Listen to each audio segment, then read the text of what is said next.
This video is going to be on multiplying and dividing rational expressions. So multiplying and dividing fractions is just what we're making sure that we remember how to do. So if we have the fraction a over b multiplied by c over d, when we multiply fractions we go straight across. So we multiply the numerators, that's going to be a times c, and we multiply the denominators, that's going to be b times d.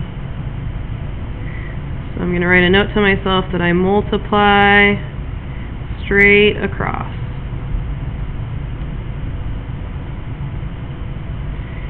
Now if we divide fractions, then we're going to have AB divided by C over D. And for this, we don't multiply straight across because that would be the same thing and that would be wrong.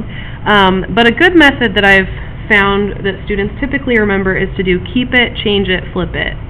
So keep it means that you keep the first fraction exactly the same. Change it means you take the division symbol and turn it into a multiplication symbol instead.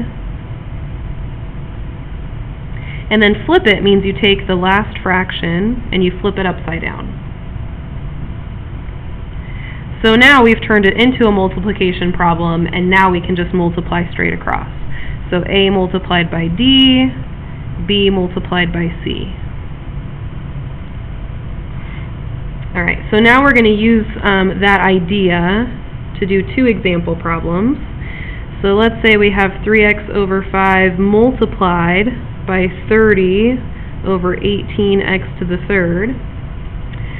Since this is a multiplication problem and we're going to multiply straight across, it's basically like we can think of this as just like 3x times 30 over 5 times 18x to the third. We can think of it as one fraction.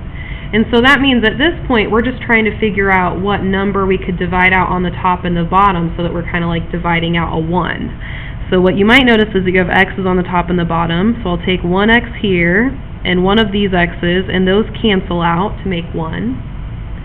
And then 30 and 5, I can simplify that. So 5 divided by 5 is 1, and 30 divided by 5 is 6.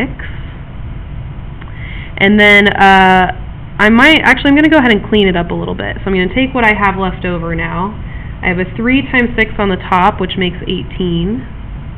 And then on the bottom, I've got 18x squared. So now we can continue to simplify some more before we're finished. And I can say the 18 on the top and the bottom make 1, so those can cancel out.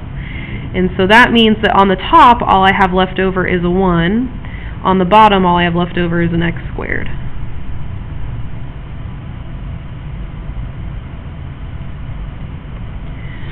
Alright, next.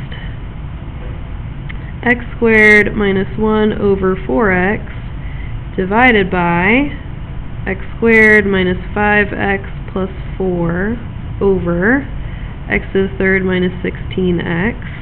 Now the problem, a division problem, could be written like this, or they could have written it all in fraction form.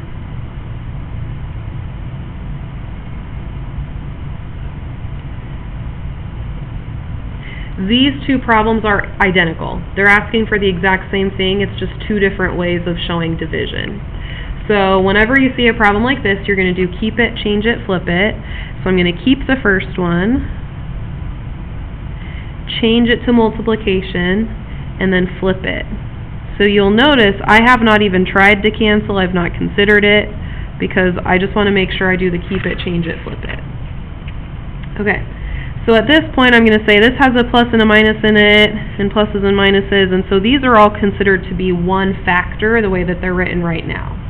So I can't think about any of the factors canceling because I don't have any other factors, and these three are different. They're not identical, they're different. So now I just want to see if I can break this down into smaller factors to see if any of my factors should cancel. So x squared minus 1, when you factor that, it's the difference of squares. So that should be x plus 1, x minus 1. And then this problem right here, you can see that there's an x right there and an x right here. So I'm going to think of this one as having a GCF of x. And when you take out that GCF, it leaves you with x squared, take away 16. And then you might notice that that's another difference of squares factoring problem. So I'm going to go ahead and keep my GCF. And then for my difference of squares, I have one with a plus and one with a minus. And so that'll give me x plus 4 and x minus 4. And then down on the bottom, we've got a diamond problem. We're trying to find two numbers that multiply to 4, but add to a negative 5. So to multiply to positive 4, but add to a negative, that means that both of the numbers should be negative. And so it would be negative 1 and negative 4. So x minus 1, x minus 4. Alright. Now I'm going to look to see what's the same, to see what I can cancel. So x minus 4 and x minus 4 divide to be 1, so I'm going to take those out. X minus 1 over x minus 1, that divides to be 1, so I'll take it out. And then I've got x over x, that divides to be 1, so I'll take it out. And so my leftovers here would be x plus 1 on the top, x plus 4 on the top, and then 4 on the bottom.